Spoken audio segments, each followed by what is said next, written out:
Hello friends, आज हम पढ़ेंगे हंटर आयोग। ठीक है। तो हंटर आयोग जो हमारा टॉपिक है उसके अंतर्गत हम लोग हंटर आयोग के उद्देश्य, ठीक है, और जो कमीशन की सिफारिशें तथा प्रस्ताव है उसके बारे में जानेंगे, और आर्थिक व्यवस्था से संबंधित सुझाव क्या क्या हैं उनके बारे में जानेंगे। चूंकि ये टॉपिक बहुत लंबा होगा इसलिए इसे हम दो भाग में डिवाइड करके पढ़ेंगे। ठीक है। तो हमारा आज का जो टॉपिक है वह है जो हंटर आयोग क्या है इसके बारे में थोड़ा सा जानेंगे, फिर उसके उद्देश्य को जानेंगे। ठीक है। और फिर आर्थिक व्यवस्था से संबंधित सुझाव, ये हमारा आज का टॉपिक है। तो आइए स्टार्ट करते हैं। हमारा आज का टॉपिक। तो पहले हम हंटर आयोग का जो है थोड़ा सा परिचय जान लेते हैं। भारत आने पर लॉर्ड रिपन ने 3 फरवरी 1882 ईस्वी में गवर्नर जनरल की कार्यकारिणी के सदस्य सर विलियम हंटर की अधीनता में प्रथम भारतीय शिक्षा आयोग की नियुक्ति की। श्री हंटर इस आयोग के चेयरमैन थे। उन्हीं के नाम से इसे हंटर कमीशन संबोधित किया जाता है। इनके अतिरिक्त इस आयोग के 20 सदस्य और भी थे, जिसमें सैयद महमूद मुखर्जी, आनंद मोहन बोस, के.टी. तेलंग, महाराजा जितेंद्र मोहन टैगोर और हाजी गुलाम प्रमुख थे। पादरियों के प्रतिनिधित्व में मद्रास के डब्ल्यू मिलर थे। मैसूर के शिक्षा संचालक वी.एल. राहस इस आयोग के मंत्री नियुक्त किए गए।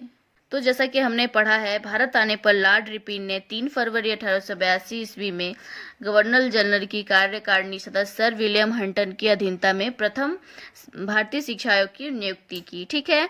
और जो हंटर थे इस आयोग के चेयरमैन थे और इन्हीं के नाम पे हंटर कमीशन जो है संबोधित किया जाता है।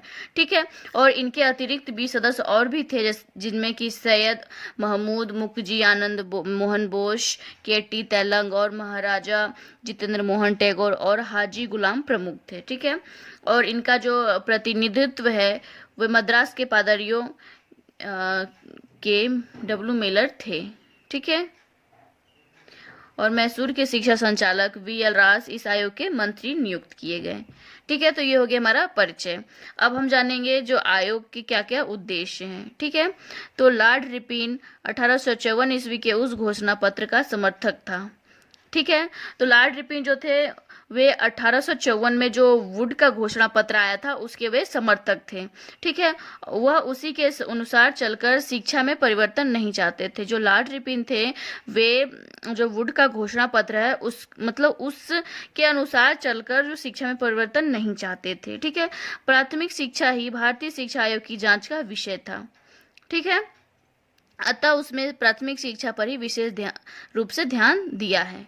ठीक है। तो जो लॉर्ड रिपन थे वो जो है कि जो वुड का आदेश पत्र था उसके अनुसार शिक्षा में परिवर्तन नहीं चाहते थे। ठीक है। और जो प्राथमिक शिक्षा थी उसे भारतीय शिक्षा आयोग का जो है कि जांच का विषय बनाया गया।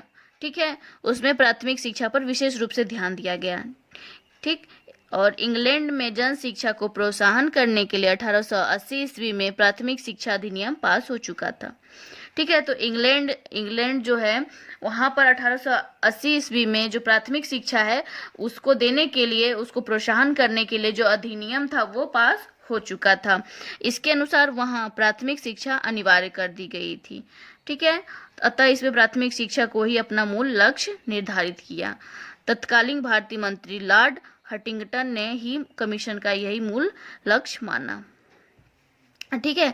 तो इंग्लैंड में 1880 ईस्वी में जो है प्राथमिक शिक्षा को एक अधिनियम के रूप में इसे पास कर दिया था। और इसके अनुसार जो है कि सभी को, जो जन साधारण के लोग हैं उनके लिए प्राथमिक शिक्षा को एक अनिवार्य कर दिया गया था और प्राथमिक शिक्षा उनको प्रदान करना ही उसका मूल लक्ष्य निर्धारित हो गया था। ठीक है।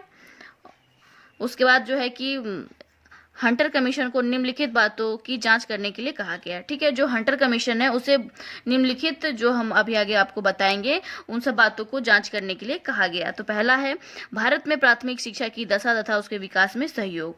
ठीक है। तो भारत में जो है कि प्राथमिक शिक्षा का विकास किस प्रकार होगा, उसकी दशा कैसी होगी, इसकी जांच करने के लिए कहा गया। फिर हमारा दूसरा है उच्च व माध्यमिक शिक्षा के प्रोत्साहन से प्राथमिक शिक्षा को क्या हानि पहुंची। ठीक है। तो जो उच्च शिक्षा थी और जो माध्यमिक शिक्षा शिक्षा थी, इसको अगर प्रोत्साहन देने से जो प्राथमिक शिक्षा है उसमें क्या हानि पहुंची है, इसके बारे में जांच करने को कहा गया। फिर तीसरा है सरकारी स्कूलों की दशा तथा भारतीय शिक्षा के लिए उनकी आवश्यकता है या नहीं।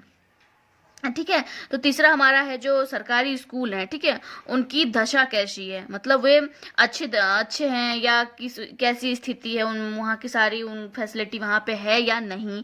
ठीक है, और भारतीय शिक्षा उनकी आवश्यकता है, और जो भारतीय शिक्षा है तो वहाँ पे जो सरकारी स्कूल है उनकी आवश्यकता है या नहीं, इसकी जांच करने के लिए कहा गया।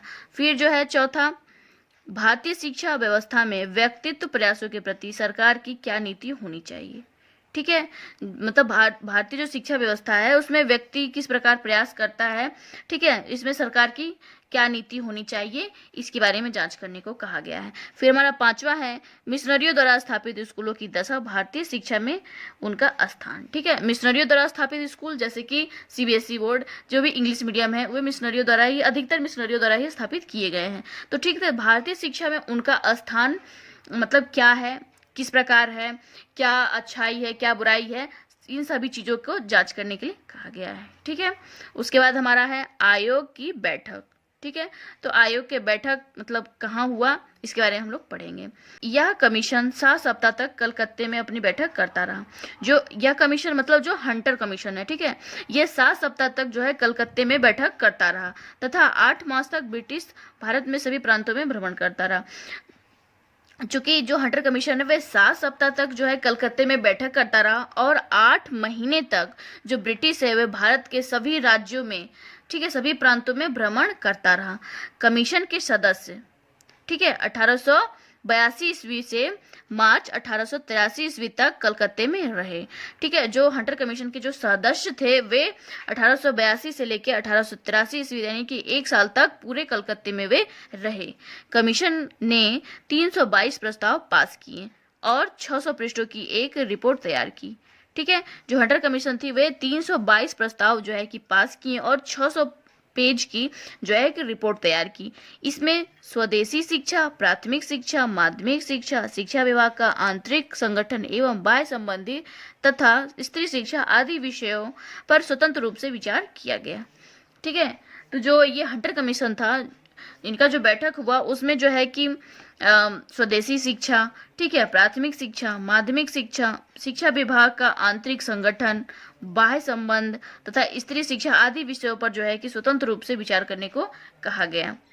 ठीक है, कि विदेशी शिक्षा किस प्रकार से मतलब अच्छा है, ठीक है, प्राथमिक शिक्षा क्यों जरूरी है या मतलब क्यों जरूरी नहीं है, हर तरीके से मतलब नेगेटिव पॉजिटिव दोनों तरीके से जो है कि इस बैठक में बात की गई। माध्यमिक शिक्षा, शिक्षा विभाग का जो आंतरिक संगठन है, ठीक है, और बाह्य संगठन है, और स्त्री शिक्षा जो कि स्त्री शिक्षा बहुत देनी थी और क्योंकि जो है स्त्रियों को शिक्षा के योग्य नहीं समझा जाता था, वो सोचते थे जो स्त्रियां वे घर के लिए ही हैं, तो उनके शिक्षा पर भी जो है कि इसमें विचार किया गया।